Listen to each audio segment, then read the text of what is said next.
नमस्कार साथियों, गणितपुर math classes में आप सभी का स्वागत है। मैं विक्रम, एक सीनियर टीचर गणित का। अब आपको ये कक्षा 5 का जो मॉडल पेपर है वो हमने पिछले वीडियो में पढ़ा है, उसका लिंक भी आपको डिस्क्रिप्शन में मिल जाएगा।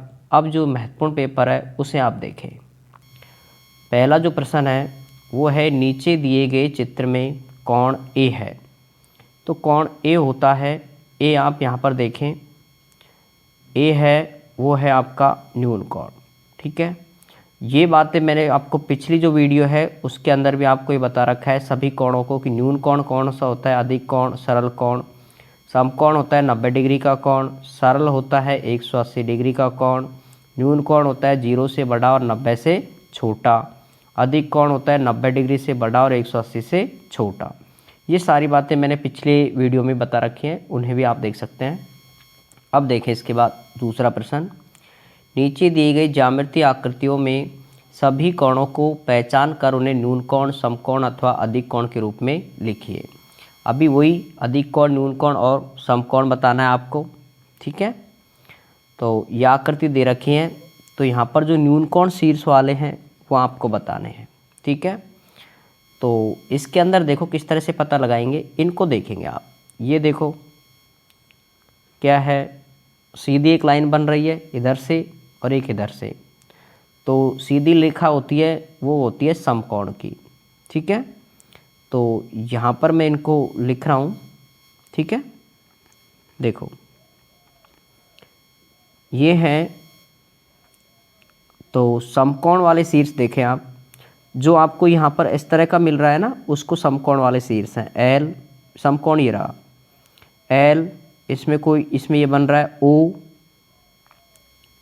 ठीक है, कॉमा लगा दो बीच में, और इसमें देखो यू भी बन रहा है और टी भी बन रहा है, यू और टी। ये शीर्ष हैं जिनमें समकोण बन रहा है। अब न्यून कोण देखो, न्यून कोण होते हैं जो 90 डिग्री से कम होते हो। इसमें के और है बेटा, के नहीं, के थोड़ा सा ज़्यादा है। इसमें न्यून कोण वाले देखें तो न्यून कोण वाले देखो, एक तो ये वाला, एक ये वाला, एक ये वाला, ये और ये वाला, ये सब न्यून कोण है। इधर ये न्यून कोण है। ठीक है, तो इनके नाम लिख दो आप। एन, इसमें देखें तो एम, एन, ये तो ओ, पी, क्यू, आर, ये तो है ओ वाला तो हटा दो इसे, ओ तो वो निकल जाएगा, क्या है, समकोण है ओ तो। ठीक है, पी, आर, एस। ठीक है, इसमें आपको वी लिखना है। अब जो बच रहे हैं उनको लिखना है आपको अधिक कोण में। तो एक बच रहा है बेटे के और एक बच रहा है डब्ल्यू, ये आएंगे आपके अधिक कोण। ठीक है, इस तरह से आप इनको लिख सकते हैं। आगे है, संख्या ज्ञान की समझ होनी चाहिए आपको। 80,000 प्लस 400 प्लस 5 को संक्षिप्त में लिखा जा सकता है। तो इन सबको जोड़ लो आप। भाई 80,000 है और फिर 400 प्लस 5, इन सबको आप जोड़ेंगे तो 5, 0, 4, 0, 8, ये आपको देखना है। तो ये मिल जाएगा बेटे ए ऑप्शन, ए यहाँ पर आपको भरना है। ठीक है, नीचे दिए गए कथनों में सही और गलत बताना है आपको। है 48,502, तो ये देखो 48,502 है, सही बात है, तो ये हुआ सत्य। ठीक है, ये हो गया सत्य।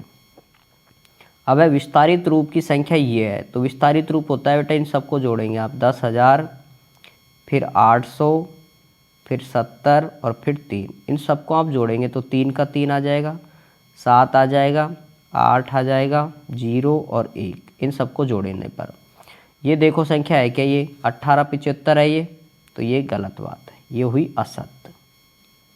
ठीक है, आगे देखो संख्या 73208 में अंक 2 का स्थानीय मान। स्थानीय मान क्या होते हैं कि 2 है, उनके आगे जितने अंक है उतनी 0 लगा दो, 0 है डबल। ठीक है, तो ये होता है इनका स्थानीय मान। और एक होता है इनका जातीय मान या फिर मुख्य मान, वो खुद संख्या होती है। जैसे 2 है तो 2 का स्थानीय मान, सॉरी जातीय मान, मुख्य मान होगा 2। 1/3 को चित्र में छायांकित कर दशमलव रूप में दर्शाइए। ठीक है, देखो बेटे छायांकित करो 1/3 को, ये 1/3 है, 3 भाग हैं 1 2 3, इसमें से एक ऊपर लिख रखा है, एक को आपको ऐसे रंगना है, इस तरह से लाइन खींचनी है। ठीक है, और इसका दशमलव रूप इसको लिखेंगे आप 1/3 का हो गया, रंग दिया। अब दशमलव का मतलब है 1/3 है तो 1 में भाग देंगे आप 3 का, पॉइंट लगाएंगे, 0 बढ़ाएंगे, 3 तिया 9, माइनस 10 में से 9 गया तो 1, पॉइंट लग रही है तो अपने आप 0 बढ़ जाएगी, 3 तिया 9। ठीक है, 10 में से 9 गया तो 1, ये आ गया 0.33, ये कहलाता है इसका दशमलव रूप। ठीक है, अब देखें इसके बाद आगे के सवाल।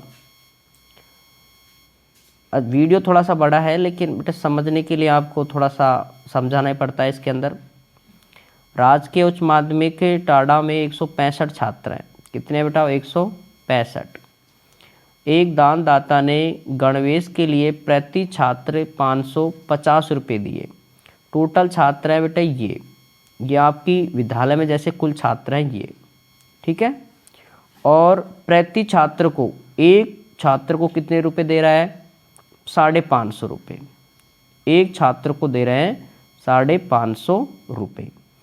तो बताए गए दानदाता ने कुल कितनी राशि दी? तो इसके लिए आपको भाई टोटल आप स्कूल में 165 विद्यार्थी हो, इनाम के रूप में एक जो है एक छात्र है उसको कितने रुपए मिले हैं? 550 रुपये। तो बेटा टोटल सबको मिला करके कितने बन गए? तो इन सबको करेंगे आप गुणा, 165 गुणा 550। ठीक है, 0 से करेंगे तो 0 0 0, गुणा लगाओ नीचे, 5 से करो, 5 25, 80 लगी 2, 5 1 30 और 2 32, 80 लगी 3, 5 1 5 5 और 3 8, वापस डबल गुणा का निशान लगाओ। 5 से करेंगे तो वही संख्या आ जाएगी बेटे, 5 25 और 5 1 30, 80 लगी 3, 5 और 3 8, इन सबको जोड़ दो, 0 5 5 और 2 7, 8 और 2 10 की 0, 80 लगी 1, 8 और 1 9, 90,750 रुपये। रुपये लिखना है क्योंकि राशि है ये, तो रुपये लिखेंगे आप। ठीक है, अगला जो सवाल है इसको आप उतार लिया करो पूरे प्रश्न को। अब इसके बाद देखो आगे का सवाल, दूसरा जो प्रश्न है वो देखो आप। छाया ने 20 कॉफ़ी 360 रुपये में खरीदी। बताओ एक कॉफ़ी का मूल्य कितना होगा? टोटल कितनी है? 360 कॉफ़ी। एक कॉफ़ी का मूल्य कितना है? 20 रुपये। तो इसमें भाग देंगे बेटा कितने का? 20 का। ठीक है, एक कॉफ़ी 20 रुपये की है, टोटल खरीदी है 360 रुपये की, तो 0 से 0 कट गई और 36 में देंगे आप 2 का भाग, 2 36 में 2 का भाग, 2 एकम 2, 3 में से 2 गया तो 1, 6 उतार लो, 3 अट्ठे 16। ठीक है, ये आ गया 18। तो 18, एक कॉफ़ी का मूल्य हो गया 18 रुपये, ये लिखना है आपको। आगे देखो, संक्रियाओं की समझ, इसको घटाना है आपको। 7 5 6 4 और इसके अंदर करना है 3 6 9 2, घटाओ, 4 में से 2 गया तो 2, 6 में से 9 नहीं जाते हैं, हासिल लो, 16 में से 9 गया तो 7 और 14 में से 6 गया तो 8, यहाँ 6 बचे, 6 में से 3 गया तो 3, तो 3872, 3872 ए ऑप्शन। ठीक है, तो ये आपका हो गया यहाँ तक। अब देखें इसके बाद और आगे के, ये एक प्रश्न था निखलम विधि द्वारा गुणनफल। ठीक है, तो ये निखलम विधि द्वारा कैसे ज्ञात करते हैं? देखो 12 का लिखेंगे 2, 12 में 2 जोड़ें 2, और 9 लिखेंगे तो 9 में लिखेंगे बेटे माइनस का 1। ठीक है, इनको 10 से करते हैं। आधार इनका हम लेते हैं 10, आधार ले लिया 10, बेटे 10 के आसपास होती है तो 10 लेते हैं। ठीक है, अब इनको गुणा कर ऐसे कर लो, इस तरह से 12 में से घटाएंगे 1, ऐसे एक डंडा खींचेंगे और इन दोनों को गुणा करेंगे बेटे, 2 गुणा माइनस के 1। ठीक है, ये हो जाएगा 11, 12 में से 1 गया तो, और ये हो जाएंगे बेटे माइनस के 2, 8 नहीं 2। ठीक है, अब यहाँ पर देखो ये जो है ये इस तरह से रहता है बेटाओ कि 11 में से 1 घटता है और 10 में से 2 घटते हैं आधार। तो ये हो जाएगा 10 और 10 में से 2 गया तो 8, 108। इस तरह से आप इसको हल कर सकते हैं। ठीक है, आगे देखो अगला सवाल। निम्नलिखित को हल कीजिए। 634 डिब्बों में कितनी गेंद आएंगी जबकि एक डिब्बे में 408 गेंद है। एक डिब्बे में कितनी गेंद है? 408। तो एक 634 डिब्बों में कितनी आएंगी? तो 634 को इससे क्या कर दें? गुणा करेंगे आप। गुणा देखो 8 चौक 32 की 2 हासिल लगी 3, 4 गुणा 0 करेंगे तो 0, 0 में 3 जोड़ो 4, 3 जोड़ेंगे तो 3, 4 गुणा 4 करेंगे तो 4 चौको 16। गुणा का निशान लगाओ, 3 से करो, 8 तिया 24 हासिल लगी 2, 3 गुणा 0, 0, 0 में 2 जोड़ेंगे तो 2 और 3 गुणा 4 करेंगे तो 4 ती 12। डबल गुणा का निशान लगाओ, 6 से करेंगे तो 6 अंटे 48। ठीक है, और 6 को 4 से करो, 6 चौके 24। ये आप गुणा करो गुणा करने के तरीके से। इन सबको जोड़ते हैं, जोड़ो कितना आएगा? 2 का 2, 4 और 3 7, 6 और 2 8, 8 8 16, ऐसे लगी 1 1 2 और 2 4 और 4 8 और 5 4 1 और 2 का 2।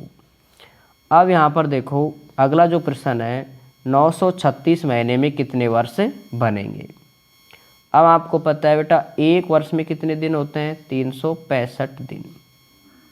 ठीक है, तो 936 में कितने दिन बनेंगे? तो 936 में आप भाग देंगे 365 का। ठीक है, अब इसमें देखो 365 का भाग देंगे तो आपको पॉइंटों में उत्तर आएंगे इसके। ठीक है, और पॉइंटों में ही आंसर लिखें। इसका भाग आप मुझे करके दिखाएंगे, इतने बड़े भाग कौन कर सकता है? इसको कमेंट्स करके उस भाग को करें आप। ठीक है, आगे देखो दिए गए योग के लिए सही विकल्प का चयन करना आपको। तो बेटे सही विकल्प का चयन करेंगे आप कि 5 में आप क्या लिखें? यहाँ पर ये 3 है, यहाँ पर दिए गए योग के लिए सही विकल्प करना है आपको। तो देखो कितना लिखें, साइड में 3, तो यहाँ पीछे में देखो 2 आ रहा है, तो यदि आप 1 लिख देंगे यहाँ पर इसमें तो 3 में से 1 गया तो 2 बच जाएगा। ठीक है, अब यहाँ पर आप कितना लिखें कि 5 आ जाए या 8 आ जाए। ठीक है, तो अगर हम 3 लिख देंगे तो 5 और 3 8 हो जाएगा, 5 का 5 हो जाएगा, 582। ठीक है, 4 अंकों की सबसे बड़ी संख्या और 3 अंकों की सबसे बड़ी संख्या का योग। ध्यान रखो दोनों बड़ी पूछी है उसने, तो 4 अंकों की सबसे बड़ी कितनी होती है? 9999। और 3 अंकों की सबसे बड़ी 999। इन दोनों को आपको योग करना है। बेटा योग का मतलब होता है जोड़ना और अंतर का मतलब होता है घटाना। ठीक है, जोड़ो 9 दूनी 18, हासिल लगी 1, 9 दूनी 18 और 1 19, हासिल लगी 1, 9 दूनी 18 और 1 19, हासिल लगी 1, 9 और 1 10। ठीक है, आगे देखो अगला ये हो जाएगा 10,998। आगे है दो संख्याओं का योग इतना है 7,678। यदि एक संख्या 4,613 है तो दूसरी संख्या ज्ञात करो। तो बेटा इसमें कुछ ही नहीं करना आपको, 7 6 ये लिखा है, इसमें आपको 678 और ये लिखना है 4 6 1 3। इसको घटाओ, कमेंट्स करके तुरंत घटाएं इसको। कमेंट्स करो कितना घटाने पर कितना आंसर आ रहा है। कमेंट्स करके इसको मुझे बताएं कितना आंसर आ रहा है घटाने पर। फिर देखें अगला सवाल। यहाँ पर आगे है सवाल, मध्य रात्रि 12 बजे को रेलवे समय में लिखता है। बेटे रात्रि के जो 12 बजे समय होता है उसको रेलवे में लिखते कितना है, तो रेलवे में लिखते हैं उसको 00। ठीक है। निम्नलिखित कथनों को सत्य और असत्य के रूप में पहचानना है। 1 घंटे में 60 मिनट होते हैं क्या? बताएं कमेंट्स करके, 1 घंटे में 60 मिनट होते हैं क्या? सही बात है, सत्य। 1 मिनट में 60 सेकंड होते हैं हाँ, कमेंट इसको भी बताएंगे, ये बात है, सत्य होते हैं। घंटा इकाई को मिनट में बदलने के लिए 60 से गुणा करते हैं। ध्यान रखो यहाँ पर घंटा इकाई को मिनट में बदल रहे हैं। ठीक है, बड़ी को छोटी सी में बदलते हैं तो गुणा करते हैं, हमेशा ध्यान रखें आप। ठीक है, तो ये बात भी सही है। अब देखो, यहाँ तक हमने इस वीडियो में 14 प्रश्नों के कंप्लीट हल कर लिए हैं। इसके बाद 15 से हम अगले पार्ट में हल करते हैं, और कमेंट्स करके तुरंत बताएं इसको कि कितना आपको समझ आ रहा है, और जिससे कि अगला पार्ट डालें। ठीक है, ठीक है दोस्तों।